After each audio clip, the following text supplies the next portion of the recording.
Hi, I'm John Stevenson, and we're going to be looking at Rome in our continuing study of New Testament backgrounds. The story of Rome is encapsulated, at least for the founding of Rome, is encapsulated by a poet by the name of Virgil. It's known, his piece is called the Aeneid. It begins with these words: I sang of arms and the man, he who, exiled by fate, first came from the coast of Troy to Italy, and Tavernian Lavinian shores, hurled about endlessly by land and sea, by the will of the gods, by cruel Juno's remorseless anger, long suffering also in war, until he found a city and brought his gods to Latium. From that the Latin people came, the lords of Alba Longa, the walls of noble Rome. And so begins this very lengthy epic poem by Virgil, which details the origin story of the Roman people. According to Virgil, the story began with the fall of Troy. Remember the famous Trojan horse that the Greeks had left outside the city of Troy, and then they brought it in by night, and the Greeks were hidden inside the Trojan horse, and when everyone was asleep, they came out of the horse, opened the gates of the city, and the city of Troy fell. With the fall of Troy, one of the Trojans, and this is Aeneas by name, he departs Troy with his father, who is aged, and Aeneas has to carry him on his back, and he's holding his little son by his hand. So here's Aeneas in the middle with his father, with his son, and they get on a ship. It reminds you a little bit of the Iliad and the Odyssey. In fact, it's picking up with that story. But instead of Odysseus going home after the war, instead it's Aeneas, and he's looking for a place where he can settle and begin a new people. He takes in Carthage, but eventually he's going to come to Italy, and there he will found the Latin race. Now, flash forward several hundred years to we began with the fall of Troy. That's around 1200. Now we have Romulus and Remus, and their story begins where their father had been their father was Amulius, who I'm sorry, Numitor is their father, and their uncle Amulius had usurped the throne of their father, his own brother, and drove them out. And Numitor's surviving daughter had two sons. And back then, if you didn't want children or you wanted to get rid of competition or something like that, instead of doing an abortion, you might do what I call a post-birth abortion. You would expose the children. And so these two children, these twin boys, were set in a basket adrift on the Tiber River. And that way, uncle wasn't killing the boys. Instead, he was just going to let the gods do with what they would. Again, this time the story reminds you a little bit of Moses. It's telling you that the Moses story was not an isolated event, that other times those sorts of things happen, only this time without a babysitter. And so the twin boys are set adrift on the Tiber River, and they float partially down the river. And on the Tiber River, there's an island at a certain bend in the river.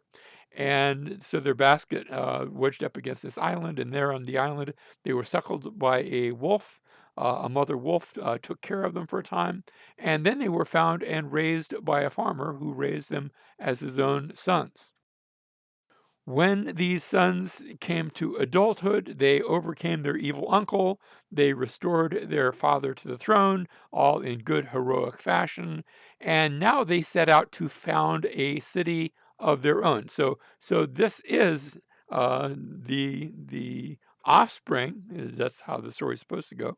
You're supposed to see these are the descendants of Aeneas. So these are some of those eventual Latins who've been now living in Italy. And the city that they will begin now will be, because they're Latin, it will be a Latin city. It's going to be the city of Rome. First of all, they have to decide where to go. And the brothers are actually arguing who's going to found it. Will it be Romulus? Will it be Remus? And Remus says, well, I saw an omen. There were so many birds, 6 or 7 crows that were flying across the sky. And Romulus says, well, I saw I saw twice that many, so it should be me who founds the city. And so they separate, and Romulus begins to build his city. Of course, his city starts off only being a hut, but he's going to build a wall around it. And Remus comes over to look at the wall, and he says, "That's not much of a wall. Look, I can jump right over that wall." And what do you mean you're jumping over that wall? That's an invasion. And the brothers quarrel, and Romulus strikes and kills his brother Remus. This reminds you a little bit of the Cain and Abel story, um, where one brother kills the other to say, "Look, once I establish my city, it will be inviolable. No one will successfully come against it." And this is their foundation story that every Roman, just like you talk to somebody from the United States, people would know the name George Washington. Likewise, people of Rome would know the name Romulus. After all, the city is named after him. You can hear it, Rome and Romulus. And so the city of Rome now is built. There's 7 hills on the east side of sort of the southeast side of the Tiber River. Uh, and it's built eventually to encompass all of these hills. For example, you have the Palatine Hill. That's where eventually the palace is going to be. That's where we get our word palace. Or the Capitoline Hill. We talk about the capital of a place. Actually, the word capital just means a skull. So Skull Hill, because the story goes that a skull was found somewhere on that hill. And so the place, the hill of the skull, but that will become the Capitoline Hill. And so 7 hills, and it's there on the Tiber River near to where that island is found. On our map, notice you see the Pile Bridge. It's right in near that bend where you have that that island in the bend. But there are really no natural defenses of the city. So they're going to build walls as artificial defenses. It's not where the city is built on the top of a ridge or something like that. And instead, the citizens of the city are going to become its defenses. Here's a picture of one of the bridges that cross the Tiber River. You can navigate up the Tiber from the Mediterranean. It's about I know 15, 17, 18 miles up the Tiber before you get to the scene of Rome.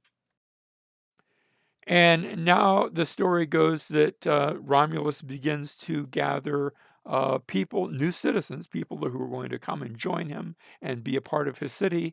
But they're all men; they don't have any women, and you're not going to have much of a city. The generation is going to die out, and that will be the end of it.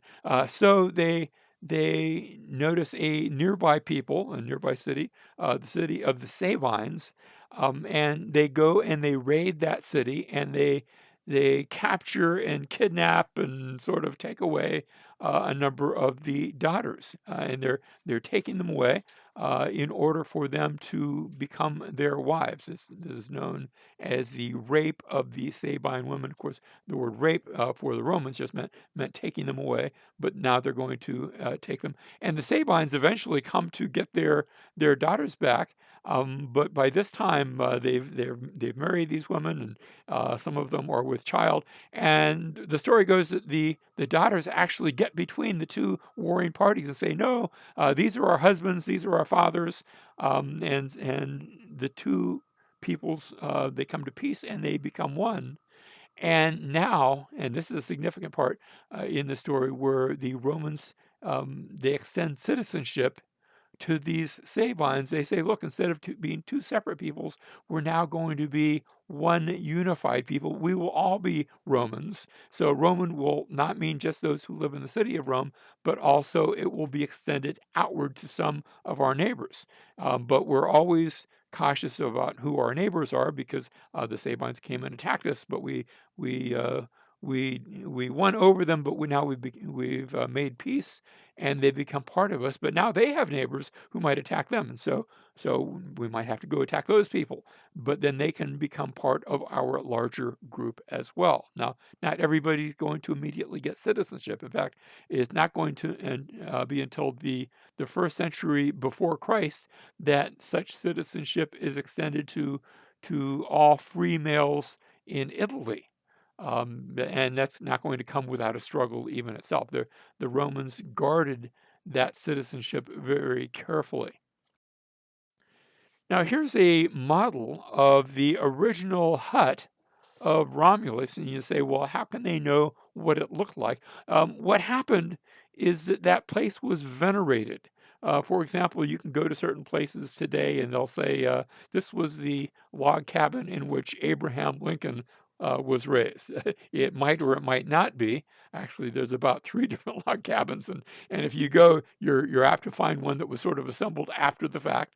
But in this case, they protected that area, and even though the city of Rome grew around it, they continued to have on this spot at the top of the Palatine Hill this hut. And it remained, and sometime, of course, the hut's eventually going to start falling apart. So whenever part of it fell apart, they would go in and repair that section of it, so that it would maintain its same shape and its same place as a honored location. Indeed, uh, Octavius Augustus, the first emperor of Rome, is going to build his palace very close to the height of Romulus, as if to say, I'm going to be the neighbor of our distant ancestor, the first king of the Romans, Romulus. So in our dates, we have the fall of Troy around 1200 BC, where Aeneas flees Troy and settles in Italy. People used to wonder if there was any truth at all to that story. And I'm not saying there necessarily is, although the Romans believe there was. But it's interesting that DNA checks have shown that the Latin peoples do seem to have a strong link, a strong affinity to peoples from Western Anatolia, what we call Turkey today. Next, the date 753 BC. This was a historic date for the Romans. They could tell you when Romulus first planted the city of Rome. And one of the ways that they would date their specific events, they would talk about in the from the year of the founding of the city of Rome. Now, it was much more commonplace to say the year of this proconsul or the year of that consul, just like I might say this is the first year of President Joe Biden or something like that. Next, in the year 509 BC, the Romans turned from having kings, and notice they had from Romulus, you count 7 kings all the way to 709 BC, and the Romans decide we're not, and there's a very long story about this, but I'm not going to go into detail on that now, where the Romans decide we're not going to have kings. Some of our kings have mistreated us. They've acted in a very wrong manner. We are going to be a free people. We're going to be free of kings, and we will never again be under a king. And so now they form what is known as a republic, a representative form of government. And then the last date we want to focus on is 46 BC. Notice we're just a couple of generations before the birth of Christ by now. And this is the year where Julius Caesar becomes dictator for life. Now, that sounds like a king, but he did not take the title of a king, although people were afraid that he might do that. There was some rumors that Caesar was going to try to make himself a king, and it was because of that, just 2 years later, that Julius Caesar is assassinated, because of that fear that he would go from dictator, and dictator meant that he was just commander of the army, but that he would go from that to actually take over and try to make himself a king.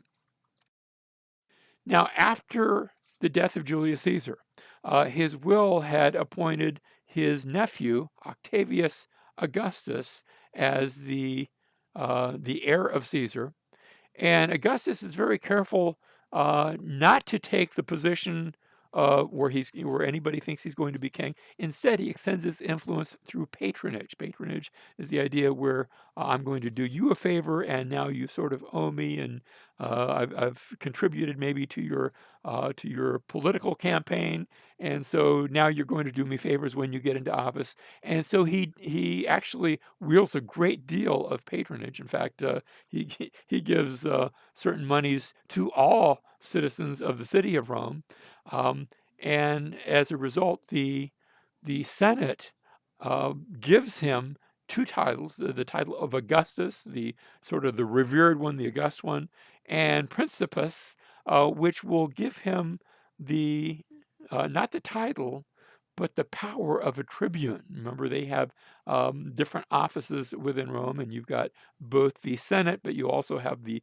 what we could call the People's Assembly, and Octavius, and I'm going to call him Augustus sometimes because one is his title, and he almost uses that as a name. So Octavius Augustus, um, and and so he's very careful not to take on all of the titles that Julius Caesar had, that his adopted father had, but he will end up with just as much actual power. Um, One of the other titles that's given to him by the Senate, the son of the deified one. Another way of saying that is the son of God. And that's a title that's going to be given to Octavius Augustus, the emperor of the Roman Empire, the first emperor. Now, when I say emperor, that sounds again like just another word for king. It's not. It means a world of difference, just like in the United States today. We don't have kings. You say, well, our presidents sometimes act like they think they're kings. That might be true, but they still won't take the title, and so we see it as different. Whereas outsiders might look at us and say, well, there really isn't much of a difference at all. Um, Now we're looking here at the inside of the Arch of Titus. We'll talk about Titus a bit later, perhaps. And he is undergoing a triumph, a tumultuous parade where he is marching into the city in victory. And from this point on, only emperors will receive a uh, a triumph, the honor of a triumph. Prior to this, anytime you'd had a victorious general who had won a great victory, he would receive that, but no longer. Now let's look at the city of Rome itself. It's, you can see, very built up today.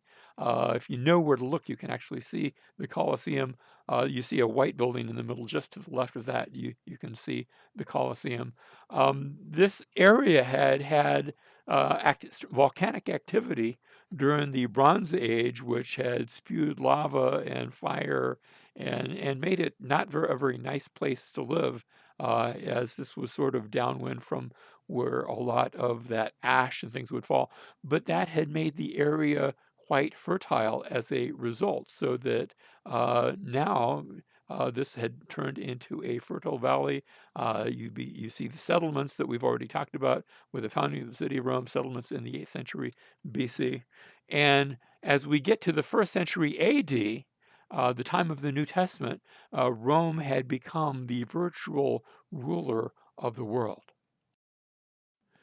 One of the things that we see in Rome are what we call bread and circuses. Now, circus, don't think of clowns and trapezes or anything like that.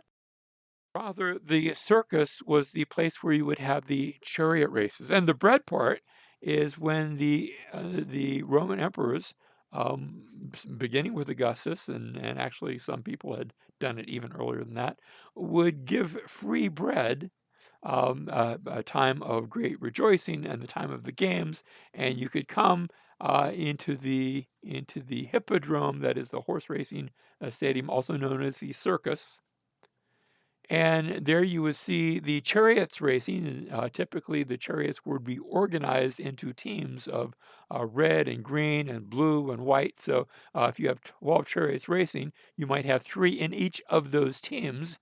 And you could bet on either the individual charioteer or you could bet on the team. And people actually would align themselves with these various teams in the same way sometimes that we'll have teams of different sports facilities today. You might have the Miami Dolphins or this team or that team, and people will go to cheer on their team. Back then, it was the reds, the greens, the blues, the whites. There were a few other colors that could be thrown in as well. 12 chariots normally at a time. Sometimes they'd have some sort of special event where you might have less chariots than that. Generally four horses to a team. Sometimes you might try more, again, different arrangements, but four horses worked best. If it was more than that, they were just too hard to control. So that there would be gambling involved. And when we get to 390 AD, there's a riot that takes place in Thessaloniki. You're probably used to pronouncing it Thessalonica, and that's okay too. A riot that takes place over the fact that one of the magistrates had arrested a charioteer because he had been engaging in sort of some male prostitution. It wasn't a nice story at all, and had put him to death. And as a result, people had rioted because their favorite sports person had been killed, and a bunch of people had been killed. And in the riot, the that magistrate had been murdered, and the emperor Theodosius actually came in and and arrested the ringleaders, and in the fighting killed about 7,000 of the citizens of the city. The story continued about after that how the one of the bishops, the bishop of Milan, Ambrose, had actually excommunicated the Roman emperor, who himself was a Christian, and the story goes on from there. Now let's go to a few other circuses, a few other hippodromes. The word hippo is the Greek word for horse, so a horse racing arena. Here's one at Aphrodisias. You notice it's a lot smaller, but you can still see the stadium seating. And just picture they would have a large spina in the middle. Here is the hippodrome, the horse racing stadium at Laodicea. It's been excavated, but notice the weeds and things have sort of grown up, so it's a little bit more difficult to see just the shape of it. And finally, we come to Caesarea, and I'm just picking out a few of these locations. Caesarea is the city in Israel that Herod the Great built right on the edge of the Mediterranean. Here's a aerial view. Now, the aerial view isn't my own photograph. I've borrowed this one just to give you a sense. And this one, it's my opinion, just as I looked at the shape, that it seems to be actually fashioned where it will specifically resemble the Circus Maximus, although it's not nearly quite so big. Although the one in Caesarea is indeed quite large. Here's a artist's conception of the Circus Maximus. The reason it was called the Circus Maximus is because the word Maximus means the largest. So this was the largest circus of all. And you can see that long spina around which they would race, and they would make their laps. And the best seating in the house was considered to be at the two ends because that's where most of the wrecks would take place. And and I know people love to go to, I suppose, NASCAR and things like that. Um, and some people just want to see very fast cars, but truth be told, a lot of people go to look to look at the pileups and the mishaps, and this would happen here at Circus Maximus as well. Now, notice also in the picture, you have a sort of a rise area on just about the middle of our picture, where the emperor himself would have his own seating. But beyond that, see the buildings just to the right of the Circus Maximus. That was the private quarters of Octavius Augustus. You can't see from here where would be that hut of Romulus. It's hidden by all the buildings that are around it. But he could actually stand there on the edge and overlook and see the Circus Maximus, this largest of all of the hippodromes of the chariot racing stadiums. Not only that, the emperor had built a much smaller little horse racing arena. This is actually inside his private dwelling, so you could have private parties, and they could have private games, races, and gladiatorial combats. We'll talk about gladiators in a minute. That would also take place here. Now, speaking of gladiators, let's move to the Colosseum. Um, It's called the Colosseum because it was named for there was at this location originally a colossal statue of the Emperor Nero that he had built. Think of not quite so large as the Statue of Liberty, but a huge giant statue. And then after his death, because Nero had fallen into unpopularity, it was refashioned as a statue of the god Apollo. And then this area had been cleared by the Great Fire of Rome that was in the days of Nero, and these are some of the things that led up to his the failing of his popularity. As we go into the Colosseum, notice that how they have put a partial stage, a partial floor. Originally, this entire area was covered just as that first section is covered. And you say, well, what are those things underneath? Those were the places where you would hold wild animals. I suppose you could put gladiators too, but mostly wild animals. And they had a system of elevators where the animal you wouldn't have to lead him up through a passage, but actually he could be raised by an elevator where it would look like he would just suddenly appear on on the floor of the Colosseum. And you say, well, elevators, they didn't have mechanics. They did have the mechanics. They didn't have the engine, the electricity. And so these were all muscle powered by ropes and pulleys and things like that, and a lot of slaves pulling on them in order to bring suddenly a lion or a giraffe or some exotic animals that the Romans wouldn't normally see that had been transported. One gladiator goes out and kills an ostrich, and that was just nobody had ever seen a bird that big. It was considered just an unusual sight. And so now this is an amphitheater, and the word amphitheater means two theaters. Remember, a theater would just be half of one of these. But you take two theaters and stick them together. Now, the Colosseum's not round, it's actually oval shaped. And the building of the Colosseum was funded by the loot which had been taken from the fall of Jerusalem. So when Jerusalem fell and the temple was destroyed, the Romans went in and took all of the gold and precious stones and money and things that had been in the temple, as well as the people.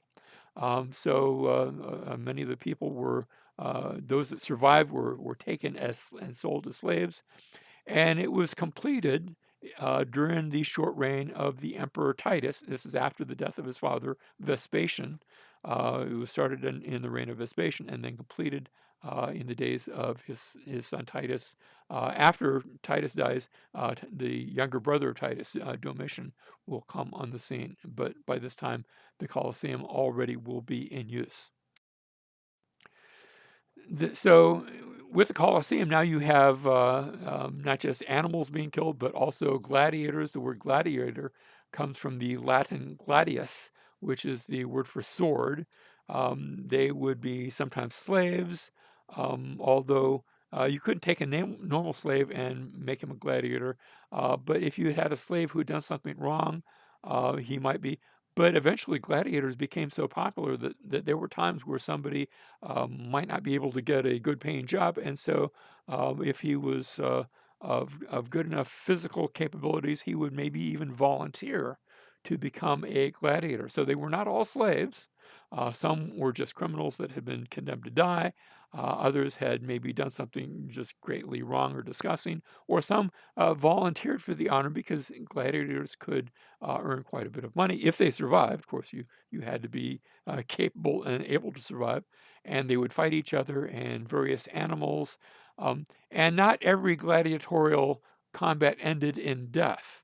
After all, they represented a significant investment, and so sometimes you'd have the gladiator who could even lose a fight, but if he had fought well, then he might be allowed to live. And of course, the winner would usually be allowed to live as well. Now let's move to Jews in the city of Rome. There was actually a Jewish quarter of the city, the Trastevere. Notice it's on the west side of the Tiber River. So originally, this was sort of if you go to Rome today, both sides are considered part of the city of Rome. But That was not within the original walls of Rome. Notice on the east side of the Tiber, you can see the seven hills and the not Romulus's wall, but the wall that was eventually built there by the time we get to the New Testament era. Already the city had grown to a larger area, so you had different sections of the city. And this Jewish quarter grew up after Ptolemy had captured the city of Jerusalem in 63 BC, where he had made Judea a Roman province and had indeed captured some Jews and made them slaves and brought them to Rome. But eventually, those Jews, a number of them, had gained their freedom. Either it had been purchased for them, or perhaps in good service. Sometimes somebody would gain their freedom. And if a slave in Rome received its freedom, that slave would become a citizen. Now, that doesn't mean that slave could now hold public office. They were sort of a second-class citizen, but still, even a second-class citizen was better than no citizen at all. And so, for example, you have the story of the Apostle Paul, who was born as a citizen. It could be that perhaps we don't know how he had, his parents had become citizens. But it could be that maybe his parents had been freed slaves, or maybe some of his ancestors had been freed slaves, who therefore had raised their son, who also had that citizenship granted to him. And this could be where he had received his citizenship. And so freed slaves receive their citizenship. And so you have not just Paul, but you have a number of Jews in Rome who had now become Roman citizens. This was not a completely unknown circumstance. In Philo's embassy, he says the great section of Rome on the other side of the Tiber, that was on the northwest side of the Tiber, is occupied and inhabited by Jews, most of whom were Roman citizens and emancipated. For having been brought as captives to Italy, they were liberated by their owners and were not forced to violate any of their native institutions, such as the Sabbath and circumcision and things like that. The Jews eventually, and we're going to actually see several expulsions, first of all, by Tiberius in 19 AD. He says, okay, all Jews have to get out of the city. I'm not even sure what brought that on. But later on by Claudius, and the fact that he's doing it again means that either not all had left, or maybe they had left and then some had returned. And so in 49 AD, Claudius issues an injunction, all Jews out of the city. Actually, one of the historians, Tacitus, says that Claudius does this at the instigation. There's sort of some issue with somebody named Christus, which sounds a lot like Christ. So perhaps it was a Christian Jewish issue that had led to sort of some trouble, in which Claudius now tells all Jews to leave the city. And as a result of that, remember how Aquila and Priscilla go to Corinth, and there they meet the Apostle Paul because of these circumstances. Now, again, you're going to see Jews back in the city, even 10 or 12 years later. You're going to see Jews back in the city of Rome. So they may leave, maybe not all leave, or maybe some of them come back, especially after the death of Claudius. Toward the end of the century, and this is taking place in the days of Vespasian, they have what is called the Fiscus Judaicus. That is the money or the taxes that are imposed on Jews, where he imposes a tax. And for the amount, it's the amount that the Jews had been required to give the temple, but now the temple has been destroyed. And so now they are required to give it, and it's going to go to a temple of Jupiter. So here are the Jews being forced to pay taxes to a pagan temple.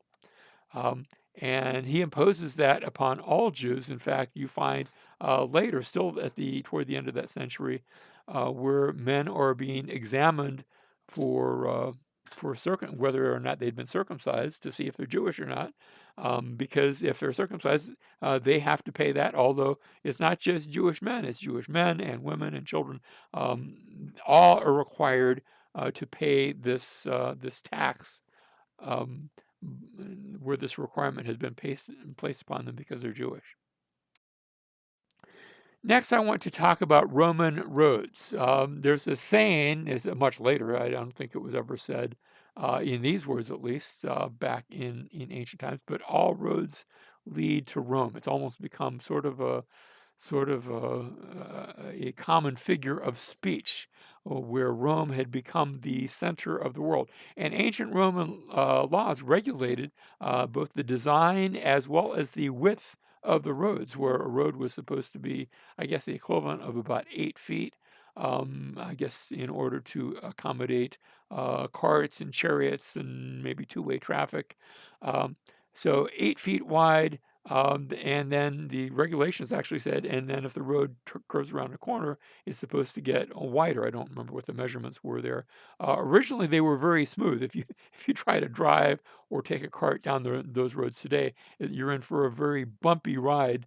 But think about what our streets would look like if they had sat there instead of being repaved from time to time, if they had sat there for 2,000 years. And that's the story of the Roman roads, where they've been there for 2,000 years, and so of course that's gradually sort of weathered and eroded and broken down. They were normally very straight, as you can see in this picture. And so rather than winding around hills, if they could, they would build the road where it would either go up or down, or if necessarily even through the hill. And uh, the roads bound the empire together. One other thing I want to talk about, and just a few more scattered subjects, men's hairstyles in the first century. As you can see from the top row of pictures, um, it was the custom in the first century, among the Romans at least, to be clean shaven. That now there were others, for example, the Jewish people, they wore beards, and the Greeks likewise would wear beards, but the Romans, short hair, clean shaven. Among the Jews, the Jewish people wore beards. Remember, there was a commandment about don't round the corners of your beard, and so they would actually the Jewish people would let their beard grow out. Actually, notice on the lower left you see one of the early icons of what somebody thought Jesus looked like. Now, this is taken from the Hagia Sophia, so that's a good 500 years after the time of Jesus. But notice how he's visualized, not necessarily with long hair, although probably a little bit longer than your average Roman, because the Jews couldn't always make it to a barber, but also with the beard, and that's the way they were presented. We don't know exactly what Jesus looked like. Um, and next, I want to take us into one of the public restrooms, one of the public toilets. Notice there's not a lot of privacy in these, and that's because the Romans had a very different concept, different needs of privacy than we might have. So very little in the way of privacy. Both men and they didn't have a women's section or a men's section. Everybody went into the same public toilet. Now, if you were wealthy, you could have a toilet built in your own house. And there were places where we found some of those that took place. But if you weren't all that wealthy, then you would just have to go down to the local area, just like somebody goes to the supermarket, just to go to that place. Especially if you lived on one of the higher floors. Now, if you lived on the bottom floor, you might have some more opportunities to deal with such things. Um, they would use the tersorium.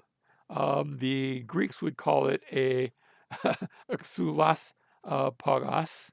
That's just the two words for the word pagos is the word for a sponge, and then zulos is a tree or a stick, and so a sponge on a stick.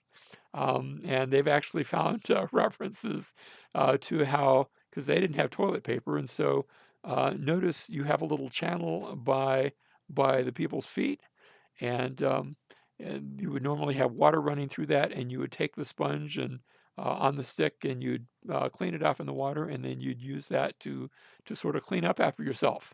In fact, they found actually a sign that was outside or on the wall of one of these public lavatories saying, "Don't forget to use the stick, and then there'd be flowing water in that area.